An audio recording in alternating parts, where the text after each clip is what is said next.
كان الكلمة والكلمة كان عند الله وكان الكلمة الله.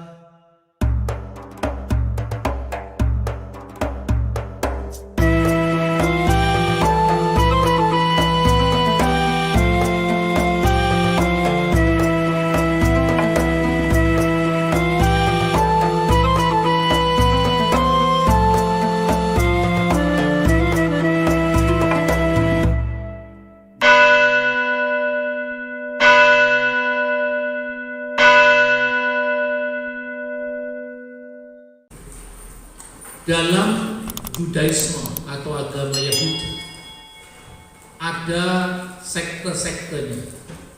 Minimum pada abad pertama, kata sejarawan Yahudi yang bernama Flavius Josephus yang menulis kira-kira tahun 90 Masehi. Sekte yang pertama namanya Saduki, yang kedua Esseni, dan yang ketiga Parisi. Sebelum itu, Judaisme itu belum disebut Judaisme. Disebut Judaisme itu baru abad ketiga sebelum Masehi, ketika mereka, orang-orang Yahudi ini konflik dengan kebudayaan Yunani.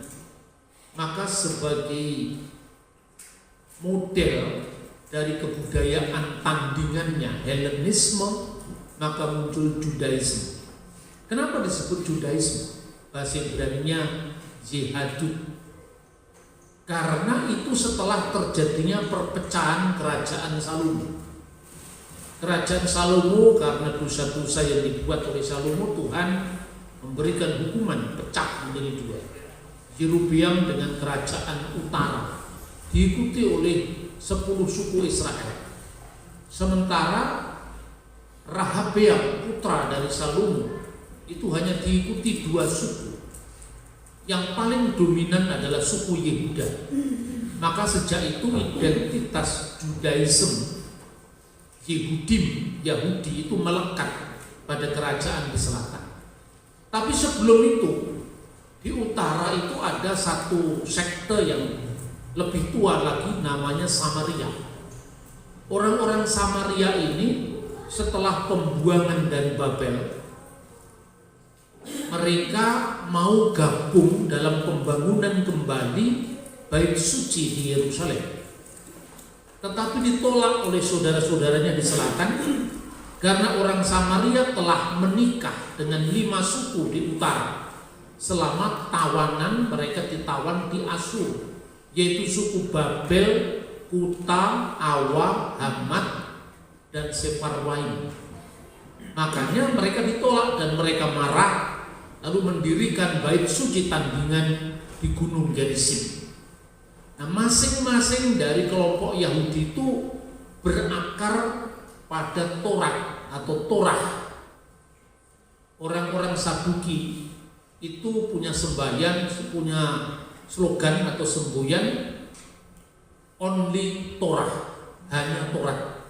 Mereka tidak percaya dengan kitab nabi-nabi yang lain. Dan mereka itu menafsirkan kitab Taurat seharafiah mungkin. Sementara orang Parisi itu menjadi penafsir Taurat.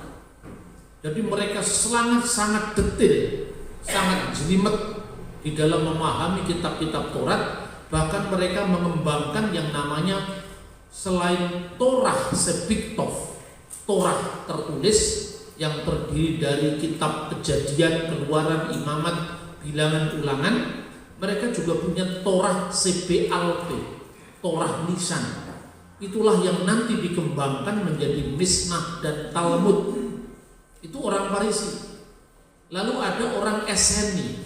Orang Esseni itu pecahan dari bait suci di Yerusalem karena korupsi yang besar di bait suci. Mereka menyendiri mendirikan pemukiman di Wadi Qumran. Dan baru tahun 1947 itu ditemukan naskah-naskah Qumran yang dikenal dengan The Dead Sea Scroll. Kita punya bukti Alkitab yang berusia lebih dari 2000 tahun dari zaman kita. Makanya kalau ada orang yang nuduh Alkitab palsu, itu pasti orang yang tidak terpelajar. Karena apa? Bukti Alkitab ribuan tahun pun kita masih ada. Yang ketiga adalah sempalan dari orang waktu itu nganggep Kristen kan sempalan. Namanya adalah Nosri, pengikut Yesus orang Nazaret. Di dalam Kisah Rasul 24 ayat 5 Paulus disebut salah seorang pemimpin dari sekte Nasrani. Jadi orang Kristen dulu itu adalah sempalan dari Yudaisme. Tapi bagi kita, sempalan atau tidak sempalan, siapa yang kasih nama itu tidak ada masalah. Karena kekristenan tidak berdasar pada agama sebagai organized religion, tapi kepada pengenalan persekutuan pribadi dengan firman yang menjadi manusia, yaitu pribadi Yesus Kristus. Maka kalau dikatakan di Kristen tidak populer istilah agama, religi, tidak populer. Maka kalau ada orang yang mengajarkan begini, dulunya semua nabi itu agamanya Islam, ya biar saja. Itu karena mengukur agama orang lain dari ukurannya dia. Kadang-kadang saya biarin saja, ya enggak apa-apa, itu kan pikiran kamu. Jadi semua nabi itu agamanya Islam, ya Islam. Ibrahim itu Islam, Yesus itu Islam. Terus saya tanya, apa setiap pendiri agama itu menamakan ajarannya dengan agama? Tidak. Coba baca sejarah. Dulu waktu saya masih SMA, sering teman-teman saya mengatakan, setiap tokoh agama itu kan menamakan agamanya dari pendirinya. Misalnya Buddhisme, itu kan dari Buddha. Gelar dari Siddhartha Gautama yang mendapat pencerahan. Agama Hindu itu merujuk tempat asalnya berdirinya agama itu di lembah Hindustan, maka Hinduism. Konghucu dari Konfusius.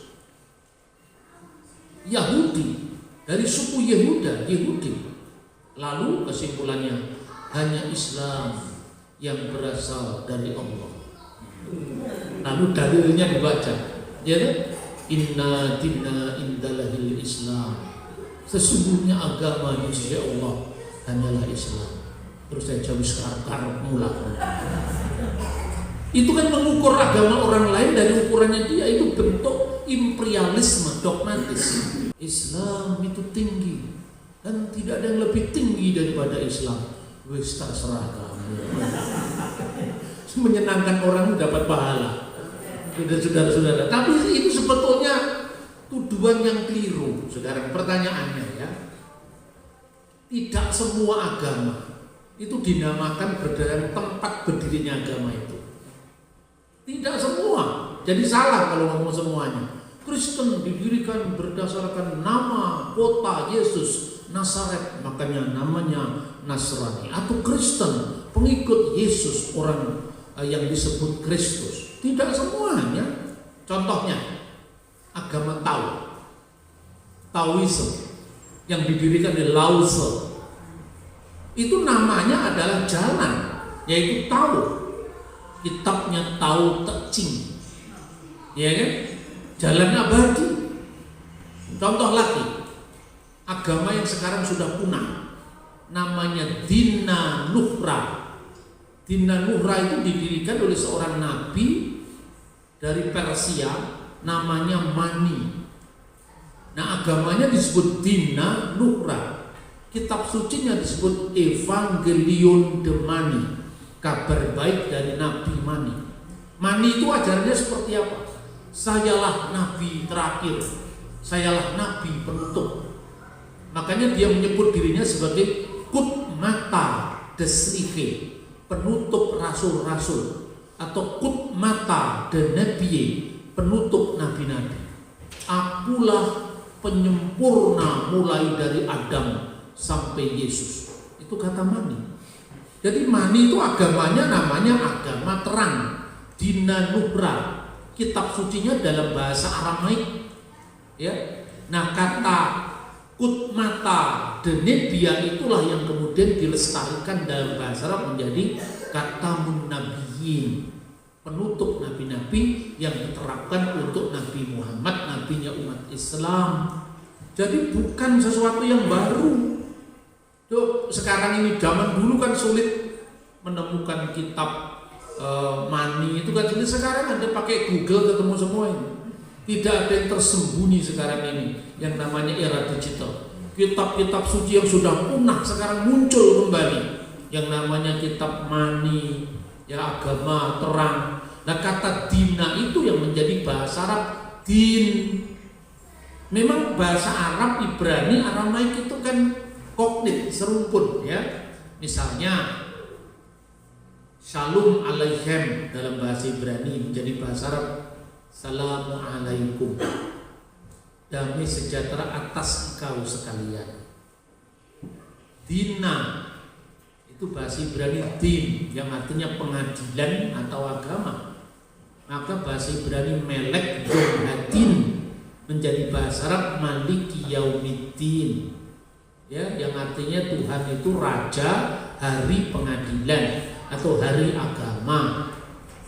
Inna dinna indalahil Islam, agama di sisi Allah adalah agama Islam. Itu dari kata din, dina dalam bahasa Aramaik. Jadi tidak benar kalau hanya Islam satu-satunya yang dinamakan tidak dari nama tempat berdirinya agama itu dan tidak berkaitan dengan nama nabinya. Agama laut, agama tahu, nggak ada kaitannya dengan nama lausisme tidak, tapi tahu jalan abadi, tahu tekcing, ya. Tidak juga agama Manikianisme yang disebut dengan dina nukran, agama terang, di mana nabinya adalah penutup dari nabi-nabi. Maka kalau ada teman-teman yang memaksa ini agama terakhir, ya sudah, yang lain juga punya pesawat terakhir, kereta api terakhir, tergantung terakhir apa definisinya. Ini yang saya lawan bukan agama lain.